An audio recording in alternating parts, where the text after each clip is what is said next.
Hey, j'espère que vous allez bien et j'espère que votre équipe préférée va bien. Comment gagner un match de foot? C'est la question que tous les entraîneurs, que tous les dirigeants se posent. Et ça tombe bien, dans quelques jours, ils auront un livre qui va répondre à cette question.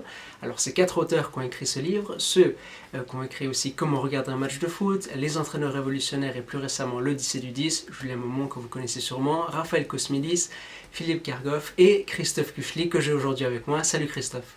Salut Elias. Alors la première question que je voulais vous poser, que je voulais te poser en fait, comment gagner un match de foot? Pourquoi est-ce que vous avez pensé à écrire un livre sur cette question? On a échangé entre nous sur finalement ce qu'on avait déjà fait, ce qu'on aimerait faire. Et c'est vrai que sur le plan de la tactique, on a un peu fait le tour, même si on peut toujours trouver de nouvelles approches avec les deux premiers ouvrages.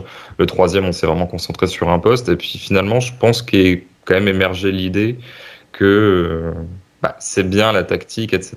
C'est comme ça aussi que se jouent les matchs, mais il y a toute une organisation qui intervient en amont.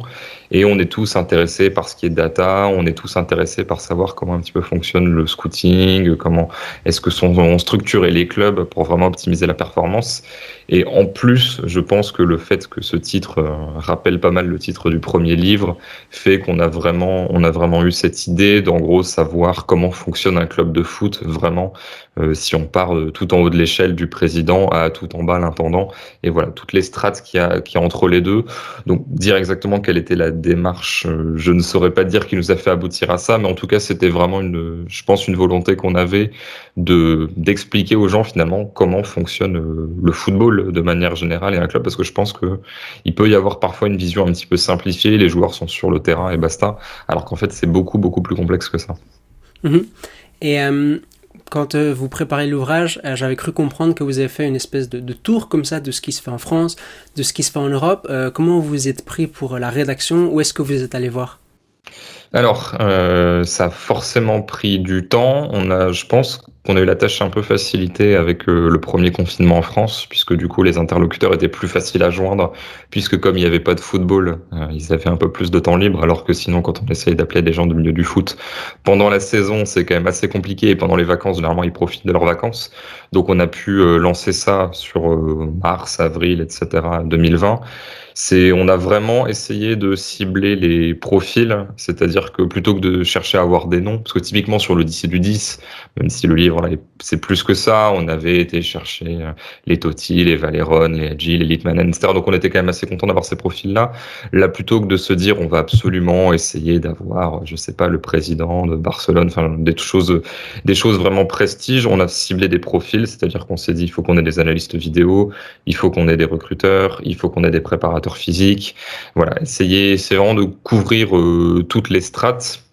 On a d'abord commencé par ce qui était le plus simple à faire pour nous, c'est-à-dire les analystes vidéo qui sont assez faciles à toucher et qu'on connaît directement ou indirectement.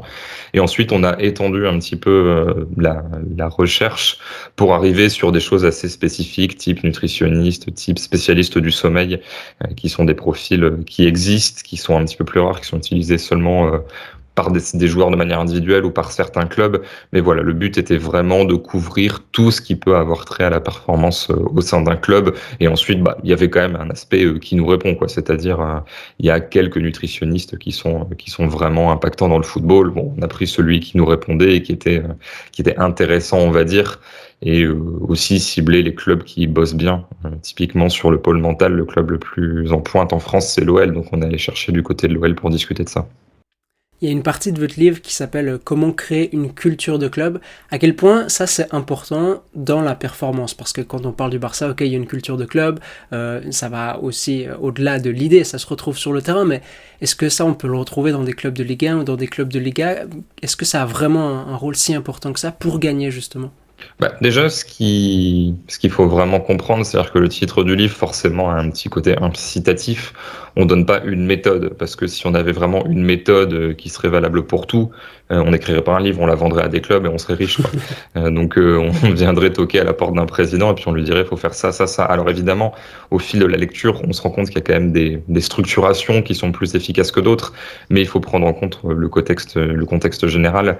Et typiquement, sur la partie culture club, on évoque des modèles qui sont finalement assez opposés, mais qui fonctionnent dans leur écosystème. C'est-à-dire qu'à la fois le groupe Red Bull, mais à la fois ce qui est fait à Bilbao avec l'identité très régionale.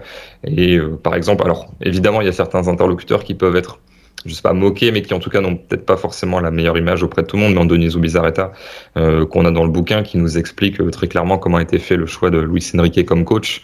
Pareil, comment ça s'est passé pour Guardiola, etc. La prise en compte du contexte général, régional, de la carrière de joueur, etc. Un petit peu les différentes choses à cocher. On se rend compte quand même que c'est quelque chose de très important, mais qu'il faut avoir la sienne. Quand on a des gens de Reims, par exemple, ils nous expliquent vraiment cette volonté d'avoir un football qui soit de plus en plus champagne. C'est une interview qui a été d'ailleurs faite avant qu'Oscar Garcia soit nommé, avec finalement cette volonté d'avoir un football un petit peu plus flamboyant. Et vraiment, tous les gens avec qui on a échangé nous disent chaque club peut avoir sa propre culture et on coache pas, on gère pas l'Atlético comme on va gérer le Barça, comme on va pas gérer un club Red Bull. Mais effectivement, il faut avoir une proposition qui soit cohérente de haut en bas, et on peut pas avoir la direction sportive qui veut quelque chose, un entraîneur qui fasse une chose différente et des joueurs qui fassent encore quelque chose de différent. C'est pour ça qu'il y a certains clubs, voilà, on le cite, mais sur l'aspect plutôt négatif, les choix d'entraîneurs de Nantes, par exemple, sur ces dernières saisons, se répondaient pas finalement de l'un à l'autre. Donc là, on pouvait se poser la question de la direction générale qui était prise. Donc il faut vraiment, mais ça fait partie d'un tout, même un préparateur physique, même un analyste vidéo, doit savoir concrètement quelle est la proposition de club, quelle est l'image renvoyée pour son club pour adapter sa méthode de travail en conséquence. Justement, le choix d'entraîneur, c'est toujours une chose qui me marque beaucoup parce que si vous prenez les plus grandes entreprises du monde, pour choisir l'homme le plus important de l'entreprise, ça prend des mois, les processus de recrutement, ils sont hyper poussés, vous passez 12 entretiens, je crois chez Google c'est 6, un truc du style. Pour les clubs de football, c'est pas du tout ça. Parfois, on se jette un peu sur le premier venu. À quel point le décalage, ou à quel point est-ce que c'est l'aspect dans l'organisation d'un club où il y a un décalage le plus important entre ce qu'il faudrait faire, même si vous avez dit que vous vendez pas une méthode, d'accord, mais il y a quand même certaines idées qui sont meilleures que d'autres, et ce qui se passe vraiment dans la réalité. Ouais, ce qui est amusant, c'est qu'on trouve quand même toujours des contre-exemples. Typiquement, l'ancien président de Clermont, qui avait des très bonnes performances vu le budget, puisque Clermont n'investissait jamais sur le marché des transferts, c'était lui expliquer que c'était un feeling, c'est-à-dire qu'il rencontrait quelqu'un et si le courant passait bien, il avouait ne rien connaître au football, mais si le courant passait bien, il nommait la personne. Et typiquement, quand Corinne Diacre est nommée, déjà il y a Hélène Costa qui est une première femme nommée avant, finalement ça se fait pas. Il avait quand même dans cette idée de nommer une femme, mais alors c'était pas pour le gadget évidemment, mais il n'avait pas forcément étudié le parcours, si ça fonctionnerait. Donc il y a toujours ces cas-là. Et évidemment, quand on remonte dans le temps, des présidents dans les années 80, même début des années 90, quand il n'y avait pas Internet, qui prenaient des annuaires d'entraîneurs et qui regardaient qui étaient disponibles, et s'y connaissaient, pourquoi pas, pour se mettre en relation. Et parfois, il y avait des bons coups comme ça. Mais c'est vrai que sinon, c'est un choix qui est capital. Faut vraiment prendre en compte toutes les variables. Et là-dessus, alors on cite évidemment beaucoup d'exemples, parce que le livre fait plus de 500 pages. Donc du coup, on a le temps quand même d'évoquer pas mal de sujets. C'est la nomination de Klopp à Liverpool. Et là-dessus, il y avait quand même pas mal de cases à cocher. Il y a à la fois la data qui entre en jeu pour un petit peu démystifier sa dernière saison à Dortmund, qui était pas très bonne sur le plan des points, mais où les statisticiens du club de Liverpool avaient estimé qu'en expected goals, etc., la saison était pas pire que les précédentes et que du coup, il y avait un aspect malchance qui faisait que Klopp n'était pas devenu subitement un mauvais entraîneur, que c'était resté un très bon technicien, et aussi l'aspect identification, charisme, un peu populaire, proche des supporters. Là, c'est vraiment pour moi la nomination la plus parfaite, entre guillemets, la plus évidente, parce que limite, nommer un ancien joueur à la tête du club, c'est facile, finalement, on connaît déjà la personne. Par contre, prendre quelqu'un de l'extérieur, qui est pas natif du pays, qui parle pas la langue en tant que langue maternelle, là-dessus, il y a un vrai travail à faire. Et c'est vrai que le choix de l'entraîneur, il est à la fois hyper important parce que c'est l'entraîneur qui va être de plus en plus un manager d'équipe. C'est quelqu'un qui va non seulement devoir gérer les 20 joueurs avec des égos assez difficiles parfois, mais en plus tout le staff autour de lui, c'est vraiment lui qui va être au cœur de tout ça. Mais malgré tout, il faut que ce choix de l'entraîneur ne se fasse pas au détriment de ce qu'on disait juste avant, c'est-à-dire la culture club, la direction générale. Si l'entraîneur, on va prendre un exemple assez clivant, mais qui du coup va parler à tout le monde, un Mourinho par exemple, il peut très bien fédérer tout le staff autour de lui, même pourquoi pas fédérer tous les joueurs sans forcément se couper d'eux. S'il arrive dans un club qui n'a pas forcément l'identité de jeu que lui prône, ça peut être assez compliqué. Et typiquement, du côté de Manchester, il a démantelé une partie de ce qui était fait sur les données physiques, physique, GPS, etc. Parce que lui le faisait plutôt au ressenti. Et derrière, il a fallu des mois et des mois pour reconstruire toute la base de données, parce que lui avait fait une césure là-dedans. Et ce sont des choses qui doivent quand même être prises en compte au moment où on nomme l'entraîneur, parce que finalement, la durée de vie, c'est autour de 2 ans, 3 ans, alors qu'un directeur sportif peut être là pour une vingtaine d'années et qu'un club, a priori, a vocation à rester toujours là. Il y a aussi une partie sur comment recruter un bon joueur ou comment réussir le mercato. Ça, c'est une idée de vidéo que j'avais où je me disais, ok, sur la base des livres que j'ai lus, alors on va utiliser le data, on ira dans tel logiciel qui nous permet de faire telle chose. Ensuite, on fait des entretiens psychologiques, du scouting, mais dans la réalité, du copinage avec les agents, des transferts qui se font pas à cause de certaines commissions trop gourmandes de la part de la famille. À quel point, là aussi, il y a un décalage entre votre méthode et la réalité, et je peux peut-être pousser ma question à quel point, en fait, le fait de réussir un bon mercato d'un point de vue théorique, c'est une chose qui va jamais arriver, parce que le monde du football fonctionne, pas à l'opposé de ça, mais avec des logiques qui sont comme très différentes de ce qu'il faudrait faire. Alors déjà, la première chose, c'est que cette partie-là, on l'a fait vraiment sous forme oral history, c'est-à-dire c'est les gens qui parlent, on n'a pas forcément de récit autour de ça, on a pas mal de témoins sur cette partie, on les fait se répondre finalement, et ils ont assez peu parlé de cet aspect-là qui existe évidemment, mais voilà, l'aspect, la commission occulte où le frère ou le cousin se pointe au dernier moment au moment de la signature du contrat et dit bon bah ok on est d'accord mais par contre tu me files tant en cash, on sait que ça existe. C'est pas quelque chose qui est évoqué publiquement, donc ça évidemment on le sait, mais c'est pas voilà, on l'a pas forcément entré tellement en compte au moment de l'écriture de la partie. Maintenant c'est vrai qu'il y a il y a beaucoup de paramètres. Alors, je vais pas m'amuser à tout citer encore une fois de cette partie, mais c'est vrai qu'il y a des gens qui nous disent nous, on veut absolument voir les gens en personne, on veut les voir 10 fois au stade, la data, on n'y croit pas trop. Il y en a d'autres qui nous disent la data nous permet de cibler les profils, ensuite on va confirmer, mais avant tout, c'est les données qui permettent de filtrer et d'avoir une forme de temps d'avance sur la concurrence. Il y a des gens qui ont des cellules extrêmement étoffées où ça couvre 90% de la planète. Genre Monchi, voilà, sa cellule est quand même très étoffée. Et du côté de Nîmes, Reda Hammach, il va voir les matchs lui-même alors qu'il est directeur sportif. Il va aussi, lui, s'occuper de cette partie recrutement parce qu'il veut, alors il bossait avec Luis Campos, etc. Il a vraiment cet œil-là aussi, mais parce qu'il veut pouvoir prendre des informations, valider les profils lui-même. Donc c'est vrai qu'on se rend compte que déjà là-dessus, entre même ce que je disais tout à l'heure avec Wolverhampton, où il y a des armées de personnes assez jeunes qui analysent des données H24 et des clubs qui sont finalement pas plus mal classés à leur échelle nationale où c'est un petit peu artisanal. Rien que sur ça, ça conditionne beaucoup le marché des transferts parce que si on a que 2 scouts par exemple, l'aspect présentiel est beaucoup plus difficile et on est beaucoup plus soumis à la variable. Bah, c'est un coup de fil d'un agent qui propose. Là, je pense pas qu'on le mette dans le livre, mais c'est vrai que par exemple le transfert d'Edgarié à Lille, c'est pas le plus marquant de l'histoire, mais c'est l'agent qui appelle et qui dit bon, il est disponible, mais vous avez 1 heure ou 2 pour me dire si c'est OK ou pas. Et du coup, Marcelo Bielsa à l'époque et ses adjoints regardent toutes les vidéos possibles pendant 1 heure ou 2 avant de dire bon, OK, on valide. Mais ça, ce sont des choses qui existent, qui sont de l'ordre de l'imprévu, et il faut essayer d'en être le moins dépendant possible. Mais ce que je trouve intéressant dans cette partie, c'est que typiquement le directeur de la cellule de recrutement de Nice, donc c'est quelqu'un qui est plutôt dans l'aspect opérationnel, qui va un petit peu organiser toute l'équipe de scouts, m'a très clairement dit, nous, on n'est pas forcément hyper performants sur les joueurs qui sont dans des championnats de seconde zone. On a besoin de les voir, et c'est peut-être une faiblesse, hein, mais on a besoin de les voir dans un contexte assez relevé. Voilà, typiquement, il va pas aller chercher forcément un joueur du championnat colombien ou autre. Il va attendre qu'il fasse une étape aux Pays-Bas, en Belgique, en Espagne, pour ensuite s'activer là-dessus, parce qu'ils ont besoin d'avoir un petit peu ce référentiel. Ils ont du mal à mettre en perspective les carrières qui sont faites dans des championnats mineurs. Et il y a aussi l'aspect pour lui, à Nice, qui est vraiment hyper important, où beaucoup d'agents, de joueurs en fin de carrière ont envie que leurs protégés aillent se ressourcer sur la Côte d'Azur et profitent du beau temps et soient dans un club assez performant.